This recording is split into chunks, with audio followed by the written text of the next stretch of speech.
We've got a long way to go to cover 1 Samuel. We're already about a week behind, and I don't want to get any behinder if that's a good word, but it's a good word if it conveys the meaning to you, even though it may be the first time you've ever heard it. But just good to have you here tonight. We're studying 1 Samuel. You'll see how good your memory is. In the older Bibles, not in your in the Bibles you've got, in the older Bibles, 1 Samuel had another name. Only the Jews ever called it by this name, but it was in the old King James Bible, your family Bible, your grandma's Bible. Find your grandma's Bible, and it'll have 1 Samuel, sometimes called, somebody says 1 Kings, and that's right. Why? Because in the Jewish, when they arranged all the Bible, all the books, they had 4 books of the Kings. Now, it's confusing, but 1 Samuel tells us about the first king. That's helpful to me. You're looking for what's in 1 Samuel? Who's the first king? Well, you know that from studies, I hope you do. That's King Saul. Wait a minute. Who's the second king after Saul? King Saul, then King who? Where would I read about King David? In the second book of the Kings. Now, nobody ever calls those books by those names anymore, but I know why the Jews did it. If you're looking, for David and Bathsheba, you're not going to look in 1 Samuel. You're not looking in 1 Samuel. Why? That's not about the first kings. Now, wait a minute. Hang on a minute. If you're looking for David and Goliath, David's not king. So the first book of the Kings is really about Saul and David. And second, the book of the Kings is about King David. Now, the next book after 2 Samuel is 1 Kings. That old Bible gave it another name. Could you guess what that other name is? Nobody uses it. It's the third book of the Kings. It's the third book of the Kings. And so you got King Saul, 1 Samuel, King David, 2 Samuel, and King Solomon, third kingdom. And so that may not help you at all, but sometimes I remember as a child growing up, I thought, it's sometimes called, and I thought, not in my time it's not been called that, if that makes sense. So where are we? As we have begun. Look at a quick outline of it so you'll understand where we're going. There's sort of a list of the things we're trying to study, and highlighted tonight is number 3, and that is Samuel and his sons, the rejection of God's plan for Israel, and Saul as anointed kings. I hope we'll get that far. If we get that far, we'll only be 1 week behind. Let's catch up. Let's go and look at that next slide. And part of this, and obviously this first slide is a matter of review, but you remember Samuel? You remember Samuel's mother praying that she might have a child? God gave her an answer to her prayer, and what'd she name that child? Samuel. E-L in a Jewish name is the name of God. On the cross, did not Jesus say, Eli, Eli, Eli, lama sabachthani? Well, what's the name of this old prophet that's in the first part of the book of Judges? His name starts with E-L, and there's only one other letter to his name. Is that too hard for you to figure that one out? It's Eli. You know what that means? My God. And so now then, Samuel means what? Someone who is asked of God. Now, by the time you get to chapter 3, Samuel is an old man. To get to chapter 3, you got to go back and read chapters 2 and 3, and there is Samuel when he has been weaned. Whatever in that culture that meant, I am not sure. I'm sorry. I'm sure it was not the modern practice of what we breastfeed babies until 6 weeks, or and then all of a sudden, then then Publix takes care of all of that. You understand? And but it doesn't happen much beyond 1 year in our culture. Maybe it does, and maybe your situation, your family situation was different. But in the Jewish culture, it was different. And when I was spent all those years in New Zealand and Fiji, It was very, very common for them to breastfeed, even in church, while services are going on, to just breastfeed their baby. It's part of their culture. You know, it was a part of the way it fitted. So whenever he was weaned, he was taken to Samuel. I'm not sure how old that is. I cannot imagine him being older than 5 or 6. Can you? I mean, you use your own imagination. It's a real stretch for me to get him older than 5 and 6, and that's just Dan's reading it and them trying to figure out, how would you like to be old man Eli? And now you've got your children are grown. You've got 2 sons, and boy, they're down at the temple. They're doing temple work and everything. And now you got this little child, not an infant, but not far from infancy, and you've got to raise him. I think it is interesting. We'll talk tonight especially about how evil Eli's sons were. We talked quite a bit about it last week, so we're just going to talk about it in review tonight. But he's got a second chance. Don't you wish you'd have a second chance with your children? Isn't it amazing? Do you not, as a grandfather, grandmother, know more about how to raise your kids than your kids know how to raise them? At least you think you do, and they resent the fact that you think you do. You understand what I'm talking about?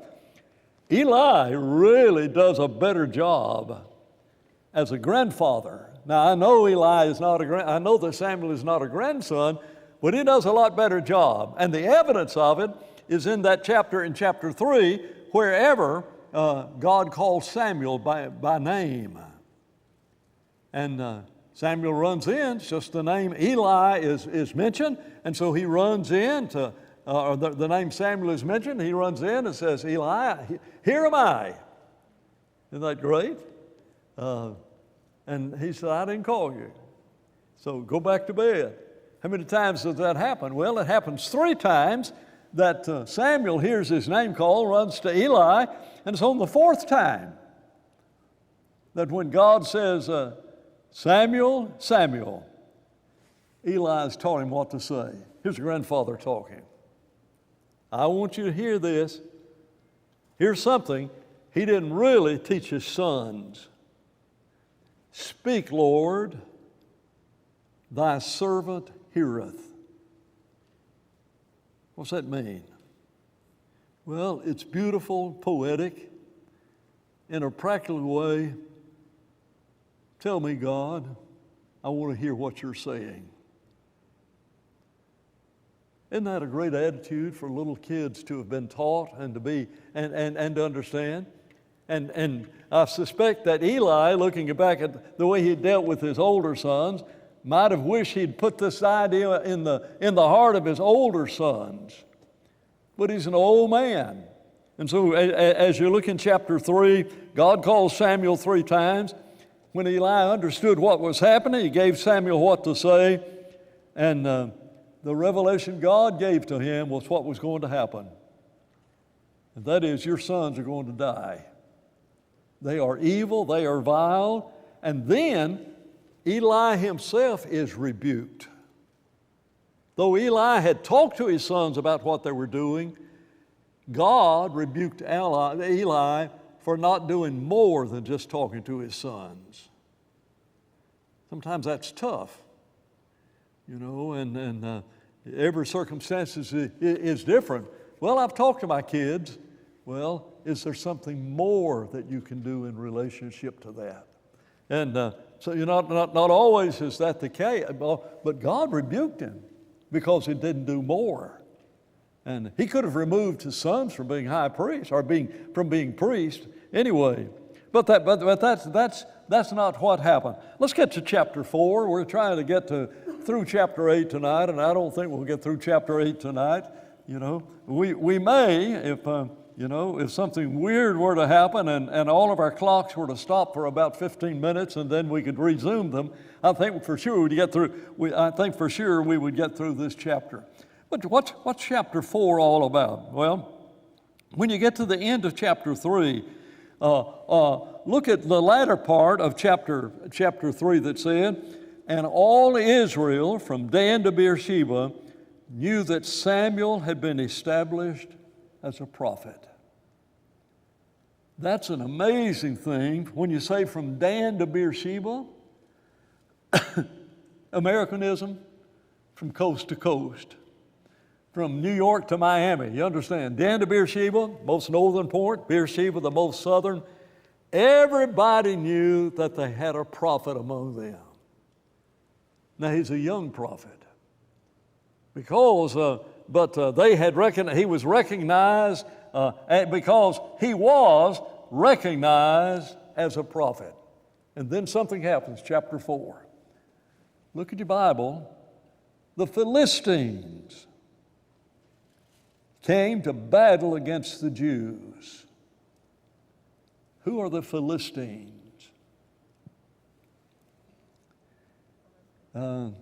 It's rather interesting. We call that land Palestine, and if you can see the relationship with Philistines and Palestine, that's where that name of that land came from.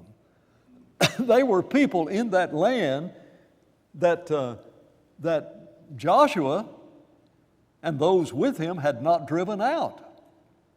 And so they're still there. And so they came to do battle against the Philistines, and they encamped beside Ebenezer, and the Philistines encamped, and it gives the location of that place. The Philistines put themselves into battle. That's verse 2. And when they joined battle, Israel was defeated by the Philistines. They'd killed 4,000 Jews. 4,000 soldiers is a massive loss. I know Second World War and maybe some of the other battles have been hundreds and thousands lost, but can you imagine? Here they are not using weapons that have munitions at all. I mean, there's been a lot of close fighting that's going on, and 4,000 of the Jews. What on earth can the Jews do? Well, what they do is the wrong thing. When the people had come into the camp, the elders of Israel said, "Why has the Lord defeated us today before the Philistines? Let us bring the ark of the covenant of the Lord from Shiloh." That's where Samuel was, and that's where Eli was. That when it comes along among us, it may save us from the hand of the enemies. Is that the purpose of the Ark of the Covenant? How big was the Ark of the Covenant? You know, it's smaller than the Lord's table. You look at the Lord's table up there, the Bible gives the exact dimensions of it, and in cubits, you know, and I think it was 2.5 cubits long. Is that 30-something inches? Or no, that'd be 36 plus 6, that'd be 42 inches long. Or 45 inches long, I guess. That's all the long it was, and very narrow.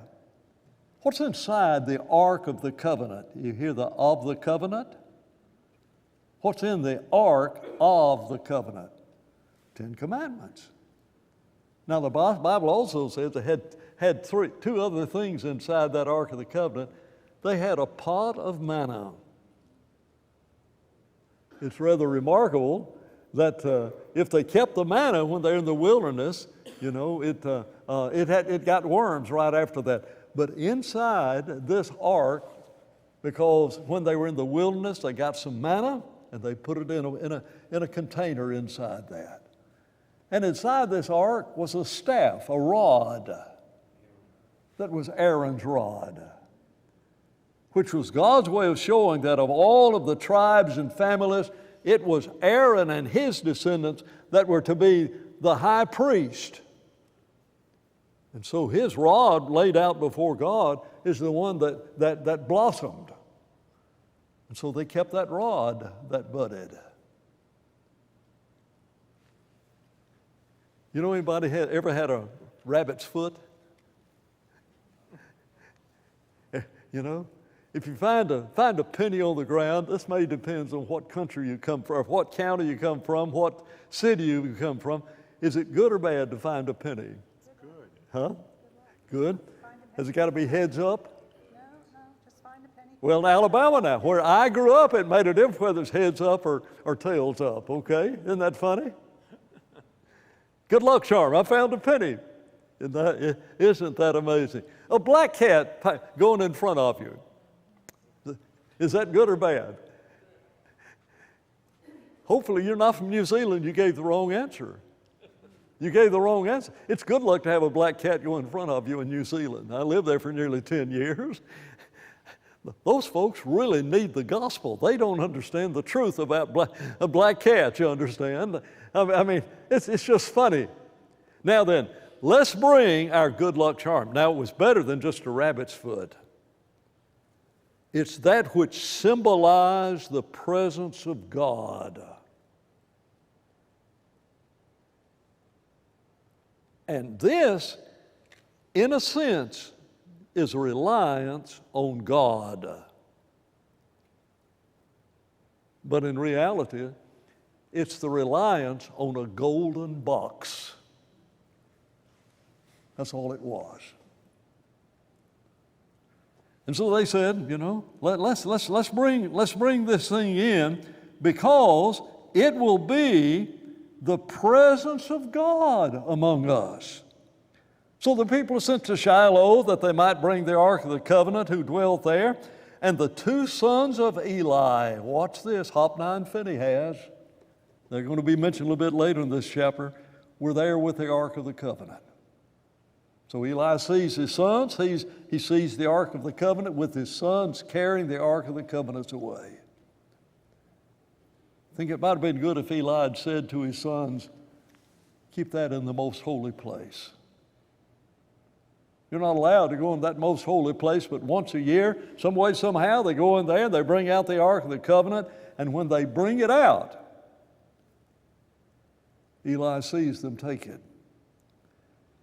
When the Ark of the Covenant came to the camp, the people began to shout, and whenever the Philistines hear the Jews shouting, and there's so much joy, I think it's amazing how the Philistines marveled once they found out it was the Ark of the Covenant, when they understood the last part of verse 6, that the Ark of the Lord had come into their camp. First part of 7, verse 7, the Philistine says, we've had it. They now have their, and I think it's interesting, not their God, singular. You have the word plural? Because that's the way they viewed God. They viewed God as the gods. They got more than, they got their gods among them. And we are in trouble. Here we are, and we don't have our gods, and they've got all of theirs. But they said, let's go ahead and fight. Let's see what happens. And who will deliver us, verse 8, from the hand of these mighty men? Be strong, conduct yourself as men. Verse 10, the Philistines fought Israel, defeated, every man fled to his tent. And there was a very great slaughter. There fell of Israel, not 4,000. You know what a massive defeat that is? I don't know of casualties during the Battle of the Bulge. I don't know any of those kinds of statistics. Battles in Korea, battles but in one battle, could you say one day's time? I would think you would. They have lost 30,000 men. Now then, look at the next point. There's a man of Benjamin, one of the tribes, runs from the battlefield the same day, so it was a one-day thing, came to Shiloh with his clothes torn and dirt on his head. When he came, Eli sitting by the wayside, for his heart trembled because of the ark of God. Got to notice that.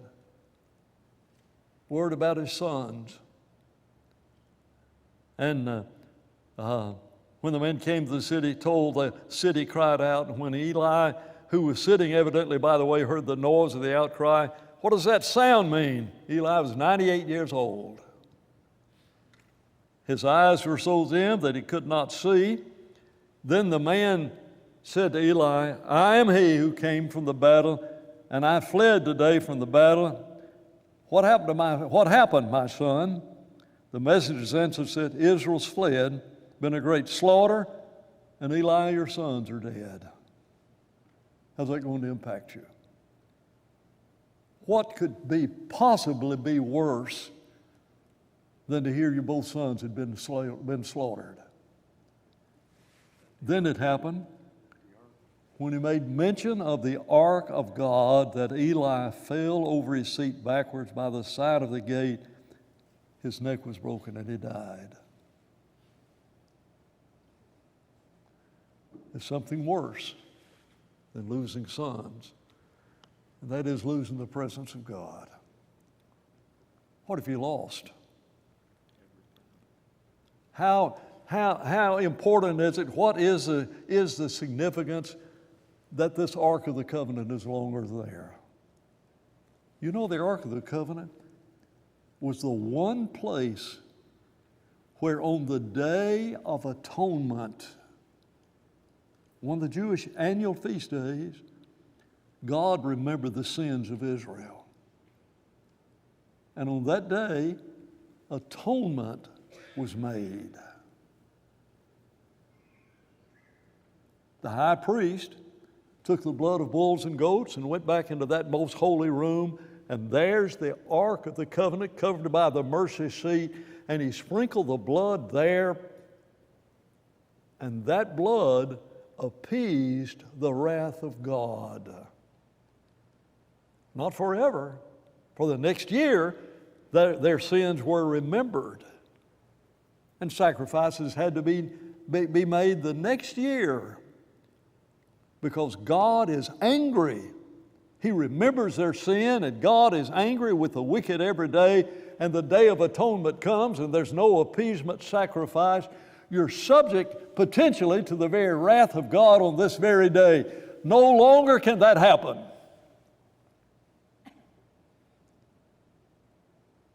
Because the ungodly actions of the Jews, they've lost the presence of God. I put the next point on the screen because many of you may remember the legend of Sleepy Hollow and Washington Irving and Ichabod Crane. You know where Ichabod comes from? Right, this very event. When you read about this, the daughter-in-law of Eli, that's the wife of Phinehas, that's in chapter 4, verse 19. Child was about to be delivered, and when she heard the news of the Ark of the Covenant was captured, that her father and her husband were dead, she bowed herself and gave birth, for her labor pains came upon her. And at about the time of her death, the women stood by to her, "Do not fear, you've borne a son." She didn't answer, nor did she regard it. Then she named his name Ichabod. What does that mean? The glory has departed. Is that a glorious table?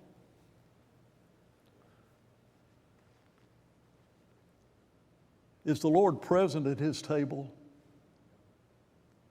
Is his body and his blood there? And if a man does not discern the body of Jesus during the Lord's Supper, he's eating and drinking damnation to himself. Why? Because that has become Ichabod to him. Nothing sacred about it. Where's the glory found? It's found at that table, but what about this verse? To him be glory in the, what's the blank there? Throughout all ages, world without end, amen. The last verse of Ephesians 3, that's verse 21. To him be glory in the church. And when the church becomes nothing more than something that we want to have as our own, it's become an Ichabod church. Because the Lord's departed from it. Behold, I stand at the door and knock, Revelation 3. If you'll let me come in, I'll come in. My Father will come in. We'll eat and we'll dine with you. But if you don't open that door, I'm not coming in. Ichabod. To him be glory in the church. And when in Corinth they had taken the Lord's Supper and perverted it, he said, you're not eating the Lord's Supper. You are eating your own supper. And when we don't have the Lord's Supper like He said it, it's our supper. It's Ichabod. He's not there. It's not His table. And you and I need to understand the significance of that it is the Lord's church. And for us to treat it like we'd treat a good luck symbol. Isn't that about the only time some people call upon God? Right before they have a car wreck. You understand what I'm saying? You know, they think they're drowning out somewhere out there in the ocean. Let's get to the next chapter. Chapter 5, the Philistine takes the ark of God, and to shorten the story, God begins to plague them.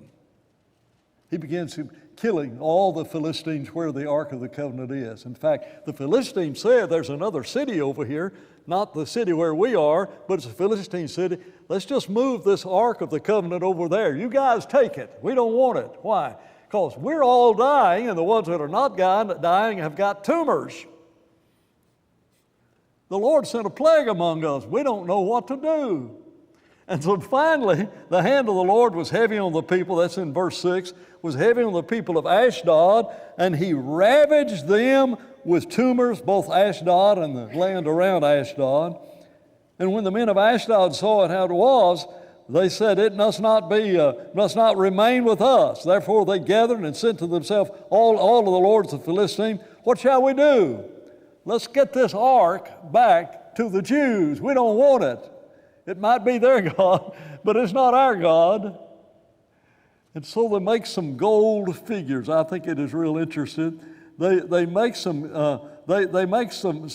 gold figures, and they look like tumors. I have no idea what a golden tumor looks like. Some of you who are more artistic than I might be able to draw a tumor and then show me what it might look like. And they made 5 of it because there were 5 Philistine lords. And they make 5 rats. Must be something else that they worship. And they put these in a container and put it on a cart, but they put it on the same cart where they've got the Ark of the Covenant. And they send it back on a cart. Now that's not the way it came. Only the priest could touch the Ark of the Covenant. It's now on a cart headed back, and so the Philistines make sure these cows are headed in the right direction, and so the Ark of the Covenant goes in that direction. So chapter 6, the Ark of the Covenant was in the country of the Philistines for 7 months, and they called the priest and the diviner and say, what shall we do? Send back the ark of a God. Do not send it empty. Make a trespass offering that you may be healed. Well, what is the trespass offering which we shall return to Him? 5 golden tumors and 5 golden rats, according to the number of the Lord. I don't know how you could worship tumors. I don't know what a golden rat, you know. If you found a golden rat, it's a whole lot better to find a golden bar than it is a golden rat. But we're going to send this back to God. Let the Jews handle this. So they get this Ark of the Covenant back, and they take it, and as it watch it, see it, verse 9, see if it goes up the right road. They take 2 milk cows and hitch them to the cart. That's in verse 10. Verse 11, they sent the ark of the Lord set it on it, and the chest with the golden rods and golden rats and the golden image, and the cows headed for the road, and so the cows get back to where the Jews are. Verse 15 says, the Levites take the ark of the Lord and the chest that was with it, in which were the golden tumors and the golden rats, and put them on a large stone. Then a man of Beth Shemesh offered burnt offerings and made sacrifices the same day to the Lord. And so they sent them. they send the message out, we've got the Ark of the Covenant back. The Jews get it back. So the men in that place take the Ark of the Covenant. They consecrate a man to be in charge of it and to keep the Ark of the Lord. And so it remains there for a long time, 20 years. Samuel spake to all the house of Israel. We've got the Ark of the Covenant. It's been returned. And the people cry out to God for deliverance. Verse 7, chapter 7, verse 3. Samuel spoke to all of the house of Israel, saying, if you will return to God, He'll forgive you. You want to know why you lost the battle? Sin in the camp. Wasn't it always that way? You think about, the battle at Jericho. They lost the battle at Ai. Why? There's sin in the camp. You got to deal with it. He says, you need to put away the foreign gods, and it's Philistine gods, by the way, that are specifically mentioned, the Ashtoreths among you. Prepare your hearts for the Lord, serve Him only, and He will deliver you from the hand of the Philistines. So the children of Israel put away the Baals, Philistine god, the Ashtoreths, that's the female Baals, and serve the Lord. Gather all Israel to Mizpah, and I will pray to the Lord for you. So they gathered together, they drew water, they poured it out before the Lord, they fasted that day, and they said, we've sinned against God. You want to see God's mercy? When the Philistines heard the children of Israel gathered together at Mizpah, the Philistine says, let's go up and wipe them out. And the children of Israel heard it, they were afraid. So the children of Israel said to Samuel, do not cease to cry out to the Lord our God for us, that He may save us from the hands of the Philistines. He takes a lamb, he offers it as a burnt offering, cries out to the Lord. As Samuel was offering the burnt offering, the Philistines drew near, and the Lord sent a massive thunder. Wonder what that sounded like. How close have you been to thunder? Jeff Leslie was coming back from the Bahamas, and was it the same trip or two very close trips, and lightning hit their boat? That's pretty close, isn't it? I remember taking my kids when they were very young. We went down to Oak Mountain State Park, just a little south of Birmingham. And there was a thunderstorm coming in, and so I didn't want them to be afraid of the lightning and the thunder. I just said, that, and I tried to scientifically explain to, one was 5, the other was 6, and maybe 6 and 7, tried to explain what was happening, and I said, let's count, let's see how close it is. And as it kept getting closer, I said, I think we better get in the car. So we got in the car, and you feel a whole lot safer with those rubber tires, inside that car. And Debbie later said to David, my son, don't tell Dad, but I think I got hit by lightning. Well, she hadn't been hit by lightning. She never knew, but that's an interesting. What does this thunder sound like? Whatever it was, it upset the Philistines so much that they were confused, and the men of Israel go out against them, and the Lord and drove them all the way back out of that area. Samuel takes a stone and raises it up between Mizpah and Shin, and call the name of that place Ebenezer. You heard of Ebenezer? Ichabod Crane and Ebenezer Scrooge. What's Ebenezer mean? They named that rock, thus far, the Lord has helped us.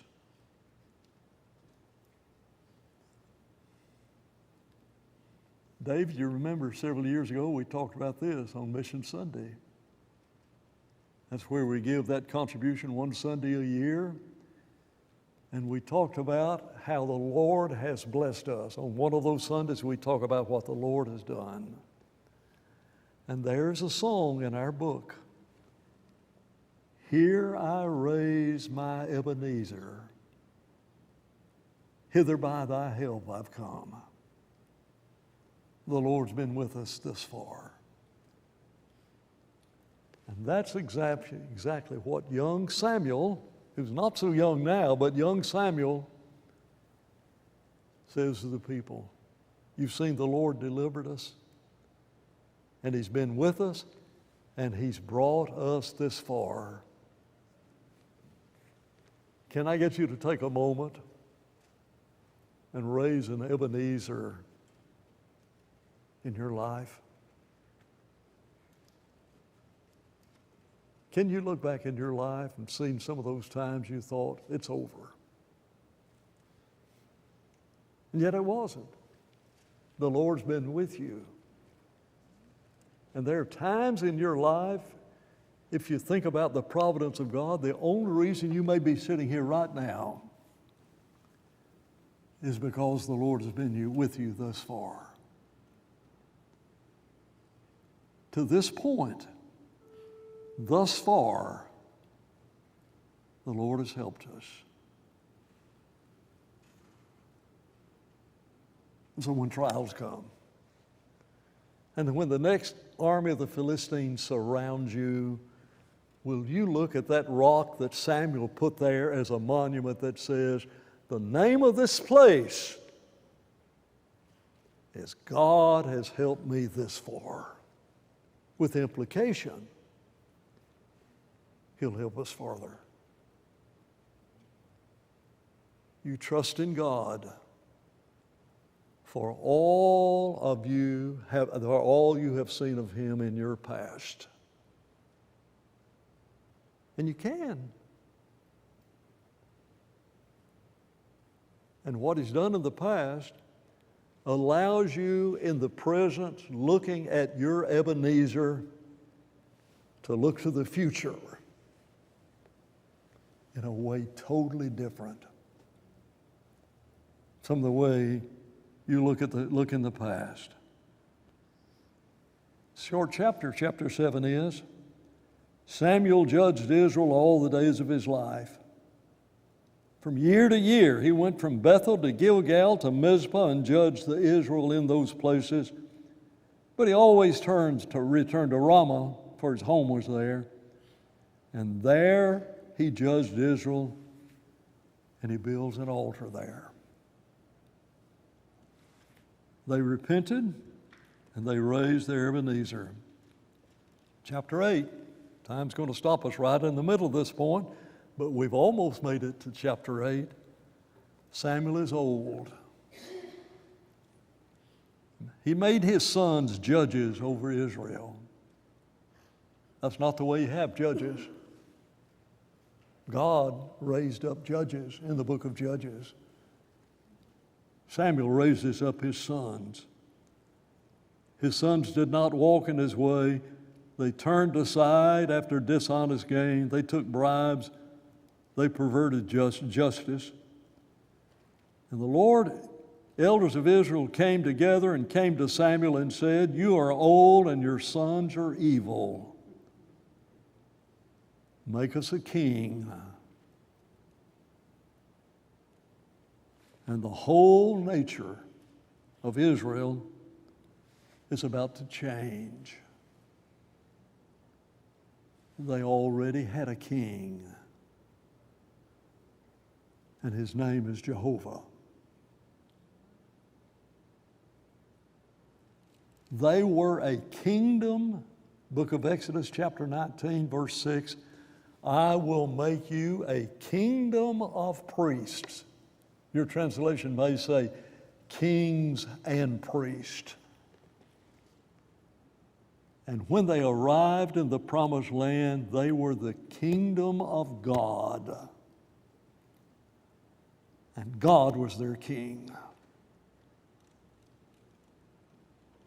But they looked at the nation and says, we don't like the way God set it up. Let's set it up better. And Samuel is heartbroken.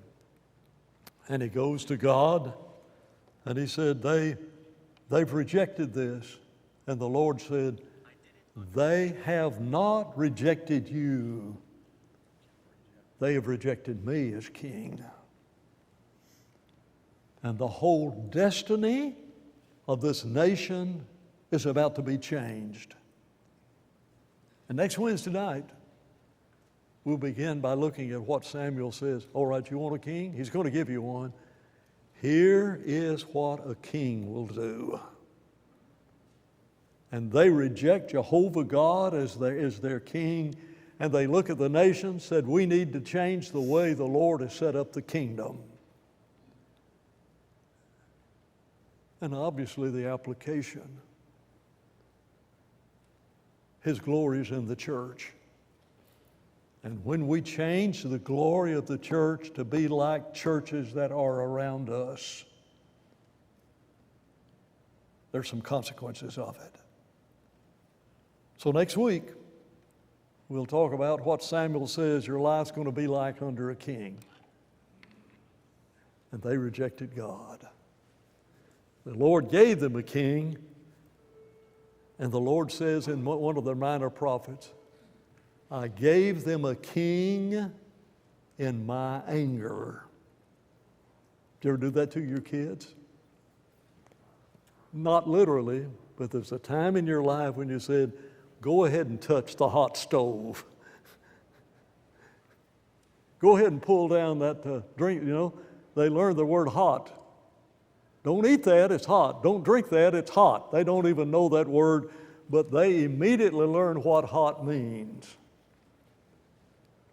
And whenever they said, let us be like the nations around us, the Lord says, okay, you're not going to like it. And next week, we'll talk and hear Samuel in chapter 8 of 1 Samuel say, here's what that king's going to do for you. You are dismissed.